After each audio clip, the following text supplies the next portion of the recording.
करने के बाद थोड़ा सा विचार मंथन करेंगे हम लोग कि हम लोगों ने इतने दिन जो कथा सुनी उसका वास्तव में सार क्या है। जब तक हम किसी चीज का सार नहीं समझेंगे, जब तक हम किसी चीज का रस नहीं पाएंगे, तब तक हमारा जीवन जो है हमको स्वयं समझ में नहीं आएगा। इसलिए हमारे जीवन की सार्थकता होनी चाहिए। जिस तरीके से हम सब्जी में रस निकाल लेते हैं, फलों में रस निकाल लेते हैं, उसी तरीके से इस भागवत कथा का, अमृत वचन का भी हमको रस निकालना पड़ेगा।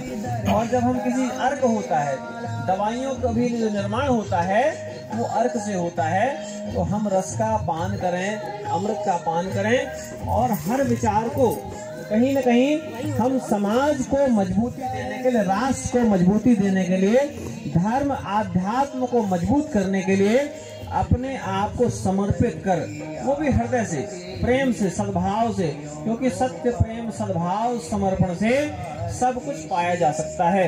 यदि हम वास्तव में जीवन को समझना चाहते हैं, जीवन में कुछ पाना चाहते हैं, तो हमको अपने जीवन को, जिसको भी हम पाना चाहते हैं, उसके प्रति समर्पित करना पड़ेगा। यदि हमें भगवान की प्राप्ति करना है, यदि हमें समाज में सम्मान की प्राप्ति करना है, हमको उस कार्य के लिए पूर्ण रूप से अपने आप को समर्पित करना होगा। जिस तरीके से एक अग्नि में लकड़ी डालते हैं, हम कंडा डालते हैं और वो राख बन जाती है, इसी तरीके से जब हम हवन कुंड में औषधियां डालते हैं, यज्ञ करते हैं, लकड़ी डालते हैं, उस स्थिति में वो लकड़ी, वो कंडे क्या बन जाते हैं? भभूति। और वो विभूति जो है हम लोग अपने माथे पर लगाते हैं, अपने गले पर लगाते हैं, उसको प्रसाद रूप में हम पान करते हैं। हम लोग भी क्यों ना विभूति बन जाएं, हम भी क्यों ना भभूत बन जाएं, हम इतने पवित्र हो जाएं, हमारा जीवन भी यज्ञ में समिधा के समान हो जाए।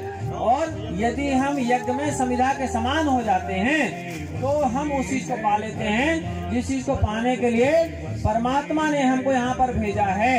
आज हमारे कथावाचक महोदय ने बड़ी अच्छी बात सुनाई, क्योंकि निरंतर 8 दिन से कथा जो चल रही थी उसमें हमारे आचार्य श्री कृष्ण जी पौराणिक, जो कि देवी भागवत मर्मज्ञ हैं, उन्होंने बहुत ही सार गर्भित तरीके से भी और जहाँ जरूरत पड़ी वहाँ विस्तार से भी देवी कथा को, आज माताओं की है कहीं न कहीं पूजा में कमी आ रही है। आज हम बाजारवाद की तरफ बढ़ रहे हैं, माताओं का मान सम्मान नहीं कर रहे हैं। ऐसी स्थिति में देवी भागवत कथा की अति आवश्यकता है समाज में। जब हम इस बात को पूर्ण रूप में स्वीकार कर लेते हैं तो हमारा समाज परिवर्तन हो जाता है, हम परिवर्तित हो जाते हैं। इसलिए हम बदलेंगे तो देश बदलेगा। एक बार सब लोग बोलेंगे, हम नहीं बदलेंगे तो ये देश कैसे बदलेगा?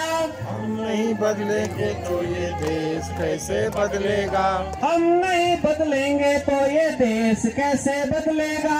हम नहीं बदलेंगे तो ये देश कैसे बदलेगा? देश कैसे बदलेगा? परिवेश कैसे बदलेगा? देश कैसे बदलेगा? परिवेश कैसे बदलेगा?